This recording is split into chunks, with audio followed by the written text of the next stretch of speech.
नमस्कार जय जगन्नाथ। आज हूँ नवेम्बर 10 तारिख सोमवार। तेज प्रथम खबर बीजेपी सभापति मनमोहन सामल देले बड़ सूचना। नुआपड़ा उपनिर्वाचन प्रचार सरिबा पूर्व बीजेपी सभापति मनमोहन सामल बड़ सूचना देइछन्ति। से एक प्रेस मीट रे कहिसन्ति नुआपड़ा मेडिकल कॉलेज करबा पई दल निष्पत्ति नेइछि। से एक प्रेस मीट रे कहिसन्ति नुआपड़ा मेडिकल कॉलेज करबाकू दल निष्पत्ति नेइछि। नुआपड़ा को 1 नंबर जिला निर्वाचन मंडली करिबो। 500 दिन रे आमे कोन करिछु ता समस्ते देखिलेनी। 24 वर्ष शासन रे बीजेडी नुआपड़ा पई कोन करिछि नवीन बाबू कहंतु।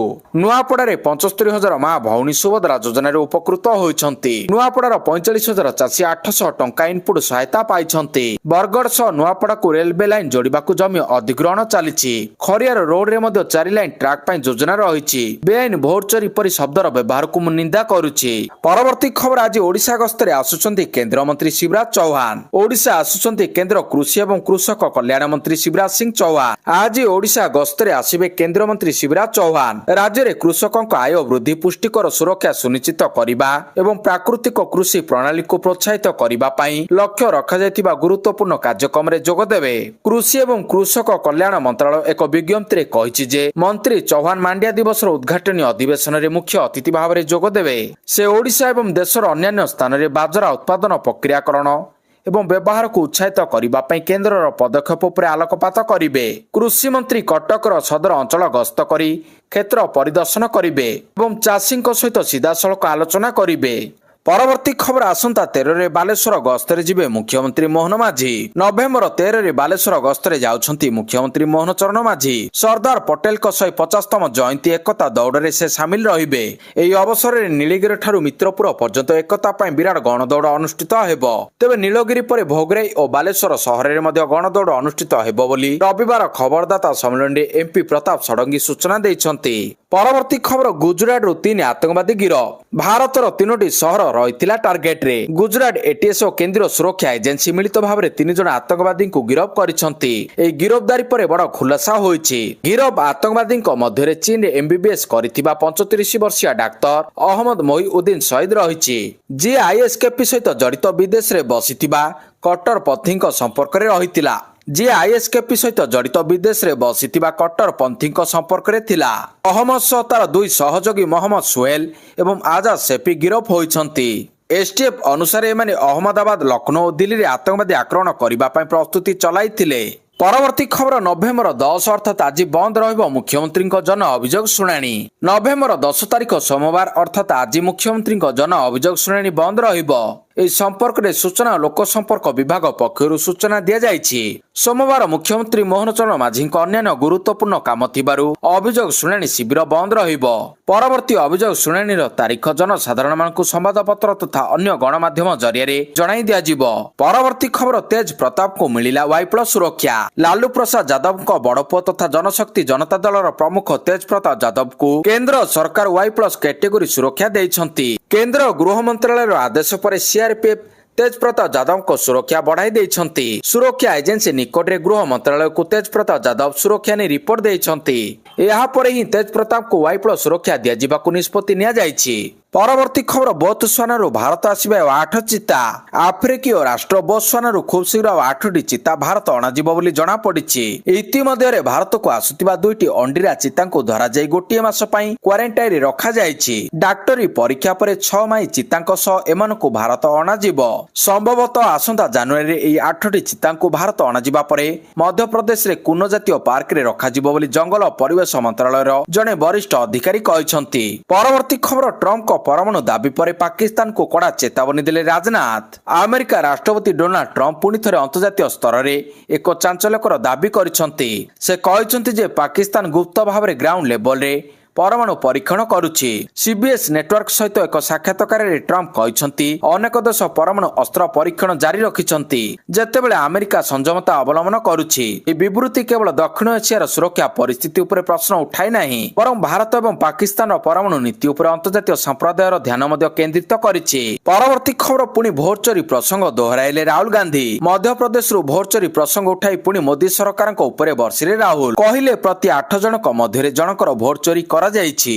ହରିୟାଣାରେ 25 ଲକ୍ଷ ଭୋଟ ଚୋରି କରି ସରକାର ଗଠନ କରିଛି ବିଜେପି। ସମାନ ଘଟଣା ମଧ୍ୟପ୍ରଦେଶ ଓ ଛତିଶଗଡ଼ରେ ମଧ୍ୟ ଘଟିଛି। ବିଜେପି ଓ ନିର୍ବାଚନ କମିଶନଙ୍କ ମଧୁଚନ୍ଦ୍ରିକାରେ ଦେଶରେ ଗଣତନ୍ତ୍ରକୁ ହତ୍ୟା କରାଯାଇଛି। ଭୋଟ ଚୋରିର ଅନେକ ପ୍ରମାଣ ରହିଛି। ଆଗକୁ ପର୍ଯ୍ୟାୟକ୍ରମେ ତାହାର ପର୍ଦ୍ଦାଫାଶ କରାଯିବ ବୋଲି କହିଛନ୍ତି ବିରୋଧୀ ଦଳ ନେତା ରାହୁଲ ଗାନ୍ଧୀ। ପରବର୍ତ୍ତୀ ଖବର, ଏହି ସବୁ ରାଜ୍ୟକୁ 8,000 କୋଟି ଟଙ୍କା ଉପହାର ଦେଲେ ପ୍ରଧାନମନ୍ତ୍ରୀ। ଉତ୍ତରାଖଣ୍ଡ ପ୍ରତିଷ୍ଠାର 25ତମ ବାର୍ଷିକୀରେ ପ୍ରଧାନମନ୍ତ୍ରୀ ମୋଦି ଉତ୍ତରାଖଣ୍ଡ ଗସ୍ତ କରିଛନ୍ତି। ଡେରାଡୁନର ବନ ଗବେଷଣା ପ୍ରତିଷ୍ଠାନରେ ଆୟୋଜିତ ଉତ୍ତରାଖଣ୍ଡର ବାର୍ଷିକୀରେ ସିଲଭର ଜୁବଲି କାର୍ଯ୍ୟକ୍ରମରେ ପ୍ରଧାନମନ୍ତ୍ରୀ ମୋଦି ଯୋଗ ଦେଇଥିଲେ। ଏହି ଅବସରରେ ପ୍ରଧାନମନ୍ତ୍ରୀ ମୋଦି ଉତ୍ତରାଖଣ୍ଡକୁ 8,000 କୋଟି ଟଙ୍କାର ଉପହାର ଦେଇଛନ୍ତି। ମୋଦି 8,000 କୋଟିରୁ ଅଧିକ ମୂଲ୍ୟର ବିଭିନ୍ନ ବିକାଶ ପ୍ରକଳ୍ପର ଉଦ୍ଘାଟନ ଏବଂ ଭିତ୍ତିପ୍ରସ୍ତର ସ୍ଥାପନ କରିଛନ୍ତି। ଏହି ପ୍ରକଳ୍ପ ଗୁଡ଼ିକ ପାନୀୟ ଜଳ, ଜଳସେଚନ, ବୈଷୟିକ ଶିକ୍ଷା, ଶକ୍ତି, ସହରାଞ୍ଚଳ ବିକାଶ, କ୍ରୀଡ଼ା ଏବଂ ଦକ୍ଷତା ବିକାଶ ସମେତ ଅନେକ ପ୍ରମୁଖ କ୍ଷେତ୍ରକୁ ବ୍ୟାପିଛି। ପରବର୍ତ୍ତୀ ଖବର, ଭିଡିଓ ବାର୍ତ୍ତାରେ ନବୀନଙ୍କ ଟାର୍ଗେଟ। ଆସନ୍ତାକାଲି ନୂଆପଡ଼ାରେ ଉପନିର୍ବାଚନ ପାଇଁ ପଡ଼ିବ ଭୋଟ। ଠିକ୍ ଏହି ସମୟରେ ବିଜେଡି ସୁପ୍ରିମୋ ନବୀନ ପଟ୍ଟନାୟକ ଭିଡିଓ ବାର୍ତ୍ତା ଜାରି କରି ସରକାରଙ୍କୁ ଟାର୍ଗେଟ କରିଛନ୍ତି। ନବୀନ କହିଛନ୍ତି, ନୂଆପଡ଼ାରୁ ବିଜେପିର ପରାଜୟ ଅଭିଯାନ ଆରମ୍ଭ ହେବ। ଏ ସରକାର କିଭଳି ବିଜୁ ସ୍ୱାସ୍ଥ୍ୟ କଲ୍ୟାଣ କାର୍ଡ ବା ବିଏସ୍କେୱାଇ ବନ୍ଦ କଲେ, ରାଜ୍ୟରେ କିଭଳି ନାରୀ ନିର୍ଯାତନା ବଢି ଚାଲିଛି, ମିଶନ ଶକ୍ତିମାନେ ଅବହେଳିତ ହେଉଛନ୍ତି, ଏଭଳି ବିଭିନ୍ନ ପ୍ରସଙ୍ଗରେ ବିଜେପିକୁ ସମାଲୋଚନା କରିଛନ୍ତି। ସେପଟେ ସାମ୍ବାଦିକ ସମ୍ମିଳନୀ କରି ବିଜେଡି ଉପରେ ବର୍ଷିଛନ୍ତି ରାଜ୍ୟ ବିଜେପି ସଭାପତି ମନମୋହନ ସାମଲ। ପରବର୍ତ୍ତୀ ଖବର, ଆମେ କୌଣସି ଦଳକୁ ସମର୍ଥନ କରୁନୁ, ନୀତିକୁ ସମର୍ଥନ କରୁ କହିଲେ ମୋହନ ଭାଗବତ। ରାଷ୍ଟ୍ରୀୟ ସ୍ୱୟଂସେବକ ସଂଘ ନୀତିକୁ ସମର୍ଥନ କରେ, ବ୍ୟକ୍ତି କିମ୍ବା କୌଣସି ରାଜନୈତିକ ଦଳକୁ ନୁହେଁ। ଆମେ ଜାତୀୟ ନୀତିକୁ ସମର୍ଥନ କରୁ, ରାଜନୀତିକୁ ନୁହେଁ। ଆମର କୌଣସି ଗୋଟିଏ ଦଳ ସହିତ ବିଶେଷ ସମ୍ପର୍କ ନାହିଁ। କୌଣସି ଦଳ ଆମର ନୁହେଁ। ଯଦି କଂଗ୍ରେସ ଦଳ ଅଯୋଧ୍ୟାରେ ରାମ ମନ୍ଦିର ନିର୍ମାଣ ଦାବିକୁ ସମର୍ଥନ କରେ, ତେବେ ଆର୍ଏସ୍ଏସ୍ କର୍ମୀମାନେ ମଧ୍ୟ ଏହାକୁ ସମର୍ଥନ କରିବେ। ଆର୍ଏସ୍ଏସ୍ ମୁଖ୍ୟ ମୋହନ ଭାଗବତ ସଂଘକୁ ନେଇ ଦେଇଛନ୍ତି କିଛି ଏମିତିକା ବୟାନ, ଯାହାକୁ ନେଇ ଚର୍ଚ୍ଚା ଆଲୋଚନା ଜୋର। ପରବର୍ତ୍ତୀ ଖବର, ଆମେରିକାକୁ ରୁଷର ନାଲି ଆଖି। ପରମାଣୁ ପରୀକ୍ଷଣ ପାଇଁ ପ୍ରସ୍ତୁତି ଆରମ୍ଭ କଲା ରୁଷିଆ। ଆମେରିକାକୁ ରୁଷର ନାଲି ଆଖି, କାରଣ ଆମେରିକା ପରେ ପରମାଣୁ ପରୀକ୍ଷଣ ପାଇଁ ପ୍ରସ୍ତୁତି ଆରମ୍ଭ କଲା ରୁଷିଆ।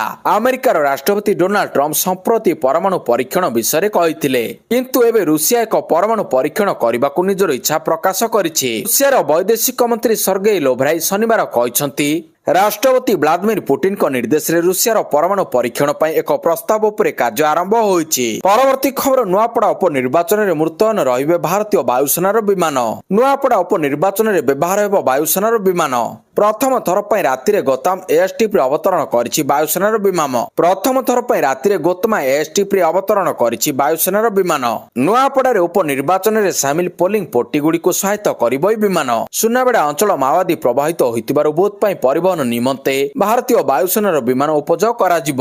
ଆଗାମୀ ଉପନିର୍ବାଚନ ପାଇଁ ଏକ ପ୍ରକୃତ ଉପଲବ୍ଧି ହେବ, କାରଣ ସୁନାବେଡ଼ା ଉପତ୍ୟକାରେ ନିର୍ବାଚନ ସରିବା ବିଳମ୍ବ ହୋଇପାରେ। ଏବେ ପୋଲିଂ ଦଳକୁ ନୂଆପଡ଼ା ଫେରାଇ ଆଣିବା ପାଇଁ କୌଣସି ସମସ୍ୟା ହେବ ନାହିଁ। ଏହା ବ୍ୟତୀତ ଇଭିଏମ୍ ସୁରକ୍ଷିତ ଭାବରେ ନୂଆପଡ଼ାରେ ପହଞ୍ଚି ପାରିବ। ପରବର୍ତ୍ତୀ ଖବର, ବିହାର ନିର୍ବାଚନ ପରେ ଭୁଟାନ ଗସ୍ତରେ ଯିବେ ପ୍ରଧାନମନ୍ତ୍ରୀ ମୋଦି। ପ୍ରଧାନମନ୍ତ୍ରୀ ମୋଦି ବିହାର ନିର୍ବାଚନ ପରେ ବିଦେଶ ଗସ୍ତରେ ଯାଉଛନ୍ତି। ନଭେମ୍ବର 11 ଏବଂ 12 ତାରିଖ 2 ଦିନିଆ ଭୁଟାନ ଗସ୍ତ କରିବେ ପ୍ରଧାନମନ୍ତ୍ରୀ ମୋଦି। 2014 ପରଠାରୁ ଏହା ପ୍ରଧାନମନ୍ତ୍ରୀ ନରେନ୍ଦ୍ର ମୋଦିଙ୍କ ହିମାଳୟ ଦେଶକୁ ଚତୁର୍ଥ ଗସ୍ତ ହେବ। ଦୁଇ ଦେଶ ମଧ୍ୟରେ ବନ୍ଧୁତା ଏବଂ ସହଯୋଗର ବିଶେଷ ସମ୍ପର୍କକୁ ମଜବୁତ କରିବା ପାଇଁ ଏହି ଗସ୍ତ କରାଯାଉଛି ଏବଂ ନିୟମିତ ଦ୍ୱିପାକ୍ଷିକ ଉଚ୍ଚସ୍ତରୀୟ ଆଲୋଚନାରେ ପରମ୍ପରା ସହିତ ଏହା ପାଳନ କରାଯାଉଛି। ଏହି ଗସ୍ତ ସମୟରେ ପ୍ରଧାନମନ୍ତ୍ରୀ ଭୁଟାନର ରାଜାଙ୍କ ସହିତ ଭେଟିବେ। ପରବର୍ତ୍ତୀ ଖବର, ନୂଆପଡ଼ାରେ ଗର୍ଜିଲେ ଅଖିଳେଶ ଯାଦବ। ଓଡ଼ିଶାର ନୂଆପଡ଼ା ଉପନିର୍ବାଚନ ପାଇଁ ସମାଜବାଦୀ ପାର୍ଟି ସପାର ସଭାପତି ତଥା ବରିଷ୍ଠ ନେତା ଅଖିଳେଶ ସିଂ ଯାଦବ ରବିବାର ଅପରାହ୍ନରେ ଦଳୀୟ ପ୍ରାର୍ଥୀ ରମାକାନ୍ତ ହାତୀଙ୍କ ପାଇଁ ଜନସଭାରେ ପ୍ରଚାର କରିଛନ୍ତି। ସ୍ଥାନୀୟ ପୋଲିସ ପଡ଼ିଆରେ ଜୟ ଜଗନ୍ନାଥ ଉଚ୍ଚାରଣ କରି ସେ ନିଜର ଉଦ୍ବୋଧନ ଆରମ୍ଭ କରିଥିଲେ। ପରବର୍ତ୍ତୀ ଖବର, ଅଳିଆ ବିକ୍ରି କରି ଚନ୍ଦ୍ରଯାନ-3 ମିଶନ ଖର୍ଚ୍ଚଠାରୁ ଅଧିକ ଆୟ କଲେ ମୋଦି ସରକାର। ପ୍ରଧାନମନ୍ତ୍ରୀ ନରେନ୍ଦ୍ର ମୋଦିଙ୍କ ନେତୃତ୍ୱରେ କେନ୍ଦ୍ର ସରକାରଙ୍କ ଦ୍ୱାରା ଅକ୍ଟୋବର ମାସରେ ଚାଲିଥିବା ସ୍ୱତନ୍ତ୍ର ସ୍ୱଚ୍ଛତା ଅଭିଯାନ କେବଳ ଅଫିସ ଗୁଡ଼ିକୁ ସଫା କରିବା ନୁହେଁ, ବରଂ ଅଦରକାରୀ ଜିନିଷକୁ ମୂଲ୍ୟବାନ ସମ୍ପତ୍ତିରେ ପରିଣତ କରିଛି। ଏକ ରିପୋର୍ଟ ଅନୁସାରେ କେନ୍ଦ୍ର ସରକାର କେବଳ ଅକ୍ଟୋବର ମାସରେ ଅଳିଆ ସ୍କ୍ରାପ୍ ବିକ୍ରି କରି 800 କୋଟି ଟଙ୍କା ରୋଜଗାର କରିଛନ୍ତି। ଏହି ଆୟ ଭାରତର ଐତିହାସିକ ଚନ୍ଦ୍ରଯାନ-3 ଚନ୍ଦ୍ର ମିଶନର ଖର୍ଚ୍ଚ 615 କୋଟି ଟଙ୍କା ଠାରୁ ମଧ୍ୟ ଅଧିକ। ପରବର୍ତ୍ତୀ ଖବର, ପଥରରେ ପିଟି ହୋଇ ସମୁଦ୍ର କୂଳରେ କ୍ରାସ୍ ହେଲା ହେଲିକପ୍ଟର, 5 ମୃତ। ରୁଷିଆର ଡାଗେସ୍ତାନରେ ଯାତ୍ରୀମାନଙ୍କୁ ନେଇ ଯାଉଥିବା ଏକ ହେଲିକପ୍ଟର ହଠାତ୍ ଦୁର୍ଘଟଣାଗ୍ରସ୍ତ ହୋଇଛି। ଏଥିରେ 5 ଜଣ ପ୍ରାଣ ହରାଇଛନ୍ତି ଏବଂ ଅନ୍ୟ 2 ଜଣ ଗୁରୁତର ଆହତ ରହିଛନ୍ତି। ଦୁର୍ଘଟଣାର ଏକ ଭୟଙ୍କର ଭିଡିଓ ମଧ୍ୟ ସାମ୍ନାକୁ ଆସିଛି, ଯେଉଁଥିରେ ହେଲିକପ୍ଟର ପଛ ଅଂଶ ଧକ୍କା ହେବା ପରେ ଭାଙ୍ଗି ପଡିଥିବା ଦେଖାଯାଇଛି। ପରବର୍ତ୍ତୀ ଖବର ନୂଆପଡା ଉପନିର୍ବାଚନ ପାଇଁ ପ୍ରଚାର ଶେଷ। ରବିବାର ଅପରାହ୍ନ 4ଟାରୁ ନୀରବ ଅବଧି ଆରମ୍ଭ। ନୂଆପଡା ଉପନିର୍ବାଚନ ପାଇଁ ରବିବାର ପ୍ରଚାର ସରିଛି। ଏନେଇ ମୁଖ୍ୟ ନିର୍ବାଚନ ଅଧିକାରୀ RS ଗୋପାଳନ କହିଛନ୍ତି, ଅପରାହ୍ନ 4ଟାରୁ ନୀରବ ଅବଧି ଆରମ୍ଭ ହୋଇଛି। ଅନ୍ୟ ଜିଲ୍ଲାରୁ ଯେଉଁମାନେ ଯାଇଥିଲେ ସେମାନେ ଜିଲ୍ଲା ଛାଡି ଦେଇଛନ୍ତି। ସାଇଲେଣ୍ଟ ଆୱାରରେ ଏକାକୀ ପ୍ରାର୍ଥୀ ଘର ଘର ବୁଲି ପ୍ରଚାର କରିପାରିବେ, କିନ୍ତୁ ଗୋଷ୍ଠୀ କରି ଯାଇପାରିବେ ନାହିଁ। ରାତି 10ଟା ପରେ ସମ୍ପୂର୍ଣ୍ଣ ପ୍ରଚାର ବନ୍ଦ ରହିବ। ସେହିପରି ପୋଲିଂ ପାର୍ଟି ବାହାରି ଆଜି ସନ୍ଧ୍ୟା ସୁଦ୍ଧା ପୋଲିଂ ବୁଥରେ ପହଞ୍ଚିବେ। ସବୁ ବୁଥରେ ପୋଲିସ ଓ କେନ୍ଦ୍ରୀୟ ସୁରକ୍ଷା ବଳ ମୁତୟନ ରହିବେ। ନୂଆପଡା ନିର୍ବାଚନ ମଣ୍ଡଳୀରେ 57ଟି ସମ୍ବେଦନଶୀଳ ବୁଥ ଅଛି। ପରବର୍ତ୍ତୀ ଖବର ଗ୍ରୀନ ଇଣ୍ଡିଆ ଚିଟଫଣ୍ଡ ମାମଲାରେ 4ଟି ସ୍ଥାନରେ ରେଡ୍। ମିଳିଲା ନଗଦ 84 ଲକ୍ଷ ଟଙ୍କା।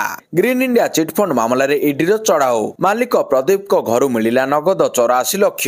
ମନି ଲଣ୍ଡରିଂ ନିବାରଣ ଆଇନ 2002 ଅନୁସାରେ ବ୍ରହ୍ମପୁର 4ଟି ସ୍ଥାନରେ ଚଢାଉ କରାଯାଇଛି। ଚଢାଉ ସମୟରେ ଇଡିକୁ ହିସାବ ବିହୀନ 84 ଲକ୍ଷ ଟଙ୍କା ମିଳିଥିଲା। ଏହା ସହିତ ଗୋଟିଏ ଅସ୍ଥାବର ସମ୍ପତ୍ତିର ଡକ୍ୟୁମେଣ୍ଟ, ଦଲିଲ, ମର୍ସିଡିଜ କାର୍, ଗୁରୁତ୍ୱପୂର୍ଣ୍ଣ ଦସ୍ତାବିଜ ଓ ଡିଜିଟାଲ ଡିଭାଇସ ମଧ୍ୟ ଜବତ କରିଛି ପ୍ରବର୍ତ୍ତନ ନିର୍ଦ୍ଦେଶାଳୟ। ପରବର୍ତ୍ତୀ ଖବର ନୂଆପଡାରେ 14 କମ୍ପାନୀ ସିଆରପିଏଫ ମୁତୟନ। 11 ତାରିଖରେ ନୂଆପଡା ଉପନିର୍ବାଚନ ପାଇଁ ଭୋଟ ଗ୍ରହଣ ହେବ। ଏନେଇ ରବିବାର ଅପରାହ୍ନ 4ଟାରୁ ନୂଆପଡାରେ ନୀରବ ଅବଧି ଆରମ୍ଭ ହୋଇଯାଇଛି। ଏପରିକି ଉପନିର୍ବାଚନ ପାଇଁ ନୂଆପଡାରେ ତ୍ରିସ୍ତରୀୟ ସୁରକ୍ଷା ବ୍ୟବସ୍ଥା ମଧ୍ୟ ଗ୍ରହଣ କରାଯାଇଛି। ଅନ୍ୟପକ୍ଷେ ନୂଆପଡା ନିର୍ବାଚନ ମଣ୍ଡଳୀର ସମସ୍ତ ବୁଥରେ ସୁରକ୍ଷା ସୁବ୍ୟବସ୍ଥା କଡାକଡି କରିଦିଆଯାଇଛି। ନୂଆପଡାରେ 14 କମ୍ପାନୀ ସିଆରପିଏଫ ମୁତୟନ ରହିବେ ବୋଲି ଏସପି କହିଛନ୍ତି। ପରବର୍ତ୍ତୀ ଖବର ମାଡି ଆସୁଛି ସୁପର ଟାଇଫୁନ ଫୁଙ୍ଗୱାଙ୍ଗ। ଫିଲିପାଇନ୍ସକୁ ମାଡି ଆସୁଛି ଶକ୍ତିଶାଳୀ ସାମୁଦ୍ରିକ ଝଡ଼ ଫୁଙ୍ଗୱାଙ୍ଗ, ଯାହାର ପ୍ରଭାବରେ ଘଣ୍ଟା ପ୍ରତି 185 କିଲୋମିଟର ବେଗରେ ପବନ ବହୁଛି। ଆଜି ସକାଳେ ଆରୋରା ପ୍ରଦେଶରେ ସ୍ଥଳଭାଗ ଛୁଇଁବାର ସମ୍ଭାବନା ରହିଛି। ଲ୍ୟାଣ୍ଡଫଲ ବେଳେ ଘଣ୍ଟା ପ୍ରତି 230 କିଲୋମିଟର ବେଗରେ ପବନ ବହିବ। ବାତ୍ୟାକୁ ନଜରରେ ରଖି ବିଭିନ୍ନ ଅଞ୍ଚଳରେ 10 ଲକ୍ଷରୁ ଅଧିକ ଲୋକଙ୍କୁ ସ୍ଥାନାନ୍ତର କରାଯାଇଛି। ଏପଟେ ଜାପାନରେ ଶକ୍ତିଶାଳୀ ଭୂକମ୍ପ ପରେ ୟୁଆଟେ ପ୍ରଦେଶରେ ଜାରି ହୋଇଛି ସୁନାମି ଆଲର୍ଟ। ପରବର୍ତ୍ତୀ ଖବର ଦ୍ୱିତୀୟ ପର୍ଯ୍ୟାୟ ଭୋଟ ଗ୍ରହଣ ପାଇଁ ପ୍ରଚାର ଶେଷ। ଆସନ୍ତାକାଲି ବିହାରରେ ଦ୍ୱିତୀୟ ତଥା ଅନ୍ତିମ ପର୍ଯ୍ୟାୟ ଭୋଟ ଗ୍ରହଣ ହେବ। ଏଥିପାଇଁ ରବିବାର ସନ୍ଧ୍ୟା 5ଟାରେ ପ୍ରଚାର ବନ୍ଦ ହୋଇଯାଇଛି। ଏହା ସହିତ ଭୋଟ ଗ୍ରହଣ ହେବାକୁ ଥିବା ଜିଲ୍ଲାଗୁଡ଼ିକରେ ଯେକୌଣସି ପ୍ରକାରର ସମାବେଶ, ରାଲି କିମ୍ବା ରୋଡ୍ ଶୋ ସମ୍ପୂର୍ଣ୍ଣ ନିଷିଦ୍ଧ ହୋଇଯାଇଛି। ଏହି ପର୍ଯ୍ୟାୟରେ 20ଟି ଜିଲ୍ଲାର 122ଟି ଆସନ ପାଇଁ ଭୋଟ ଗ୍ରହଣ ହେବ। ପରବର୍ତ୍ତୀ ଖବର କୋଠା ଭୁଶୁଡି 3 ଜଣଙ୍କ ମୃତ୍ୟୁ ଘଟଣା 24 ଘଣ୍ଟାରେ ରିପୋର୍ଟ ମାଗିଲେ ଜିଲ୍ଲାପାଳ। କଟକ ମଣିଷାଉ ଛକ ନିକଟରେ ଘଟିଥିବା ଅଘଟଣ ସମସ୍ତଙ୍କୁ ସ୍ତବ୍ଧ କରିଦେଇଛି। ଏକ ପୁରୁଣା କୋଠାର କିଛି ଅଂଶ ଭୁଶୁଡି ପଡି ଗୋଟିଏ ପରିବାରର 3 ଜଣଙ୍କର ଶୋଚନୀୟ ମୃତ୍ୟୁ ଘଟଣାକୁ ଜିଲ୍ଲା ପ୍ରଶାସନ ଗୁରୁତ୍ୱ ଦେଇଛି। କଟକ ମଣିଷାଉ ଛକରେ କୋଠା ଭାଙ୍ଗି 3 ମୃତ୍ୟୁ ଘଟଣାରେ ରିପୋର୍ଟ ମାଗିଲେ ଜିଲ୍ଲାପାଳ। 24 ଘଣ୍ଟାରେ ଘଟଣାର ରିପୋର୍ଟ ଦେବା ପାଇଁ କଟକ ମହାନଗର ନିଗମ ଆୟୁକ୍ତ ଓ କଟକ ଉନ୍ନୟନ କର୍ତ୍ତୃପକ୍ଷ ଉପାଧ୍ୟକ୍ଷଙ୍କ ଅଧ୍ୟକ୍ଷତାରେ ଟିମ୍ ଗଠନ ହୋଇଛି। ବେଆଇନ ନିର୍ମାଣର ତଥ୍ୟ ଦେବାକୁ ଯାଇ କହିଛନ୍ତି ଯେ ଏହାର ତଦନ୍ତ କରାଯିବ ଓ ତଦନ୍ତ ପରେ କାର୍ଯ୍ୟାନୁଷ୍ଠାନ ଗ୍ରହଣ କରାଯିବ। ଅସୁରକ୍ଷିତ ବିଲ୍ଡିଂ ଭଙ୍ଗା ପ୍ରକ୍ରିୟା ଖୁବ୍ ଶୀଘ୍ର ଆରମ୍ଭ କରାଯିବ ବୋଲି ଜିଲ୍ଲାପାଳ ସୂଚନା ଦେଇଛନ୍ତି। ପରବର୍ତ୍ତୀ ଖବର ସହରାଞ୍ଚଳ ପରିବହନ କ୍ଷେତ୍ରରେ ଓଡ଼ିଶାର ଆମ ବସ୍ ଓ ଆମ ଇ-ରାଇଡ୍ ସ୍ୱତନ୍ତ୍ର ପୁରସ୍କାର। ରାଜଧାନୀ ଅଞ୍ଚଳ ସହରାଞ୍ଚଳ ପରିବହନ ଭୁବନେଶ୍ୱରକୁ ଏହାର ଫ୍ଲାଗସିପ୍ ପଦକ୍ଷେପ ସର୍ବୋତ୍ତମ ସହରାଞ୍ଚଳ ପରିବହନ ପ୍ରକଳ୍ପ କାର୍ଯ୍ୟକାରୀ କରିଥିବା ରାଜ୍ୟ ପାଇଁ ରନିଂ କପି ବର୍ଗରେ ଆମ ବସ୍ ଏବଂ ଆମ ଇ-ରାଇଡ୍ ପାଇଁ ସହରାଞ୍ଚଳ ପରିବହନରେ ସ୍ୱତନ୍ତ୍ର ପୁରସ୍କାର ପ୍ରଦାନ କରାଯାଇଛି।